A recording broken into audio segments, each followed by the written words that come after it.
Olá, pessoinhas, tudo bem? O nosso vídeo de hoje vai ser sobre os povos africanos que vieram para o Brasil, mais especificamente sobre o tráfico atlântico. Então, vem comigo!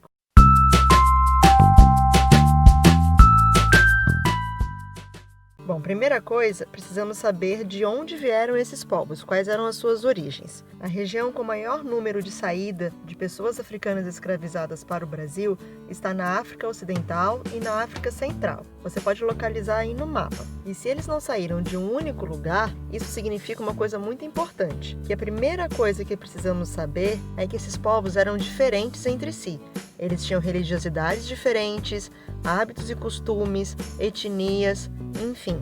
E por favor, não esquece que Brasil é um país e África é um continente, hein? Agora que a gente já sabe que eles vieram de lugares diferentes, com culturas diferentes e modos de vida diferentes, vamos pensar então como que eles vieram para o Brasil. Entre os séculos 16 e 19, eles foram traficados, e esse tráfico acontece em diferentes etapas. A primeira delas é a captura. Como que esses africanos eram capturados pelos portugueses para serem trazidos ao Brasil? Bom, eles eram comprados ou trocados por mercadorias com as elites africanas, ou seja, era uma relação comercial entre os portugueses e algumas nobrezas africanas. Não eram todas, tá, gente? E se você ouvir por aí, então quer dizer que os africanos também eram responsáveis pela escravidão, né? Ou coisas desse tipo, é muito importante você saber que existe uma diferença gigantesca entre a escravidão praticada pelos portugueses e a escravidão que era praticada no continente africano antes da chegada dos europeus. Vamos entender um pouquinho essa diferença. A escravidão doméstica, como é chamada o tipo de escravidão que era praticado no continente africano, ela acontecia em algumas circunstâncias, como em caso de guerras e conflitos, ou quando ela precisava sustentar a sua família e não tinha condições para isso, ou ainda quando se endividava ou era punida por algum crime que havia cometido.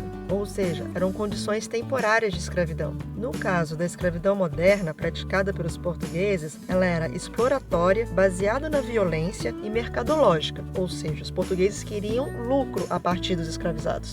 Vamos falar agora um pouquinho sobre a travessia do Atlântico. Essas viagens poderiam durar de 30 a 45 dias, às vezes até mais, e as condições das embarcações eram muito precárias, tanto de higiene quanto de alimentação, o que provocava a proliferação de doenças e causava muitas mortes. E além disso, também haviam conflitos entre a tripulação e os escravizados. Lembre, isso era um deslocamento forçado, portanto, os atos de resistência eram constantes. Os que sobreviviam à travessia desembarcavam ao Brasil, muitas vezes sem nem saber aonde estavam. Estima-se que aproximadamente 5 milhões de africanos desembarcaram em portos brasileiros, sendo 2 milhões no Rio de Janeiro e mais de 1,5 milhão na Bahia. O Brasil tem um título nada nobre de ser comemorado: o país que mais recebeu africanos escravizados nas Américas. Geralmente, logo ao desembarcar, os africanos eram encaminhados aos mercados de escravos. Pois é, isso mesmo que você está pensando, um mercado onde se comercializavam os escravos. E além de toda a violência física já sofrida, eram vendidos com outros nomes, pois eles eram rebatizados com um nome que receberam os portugueses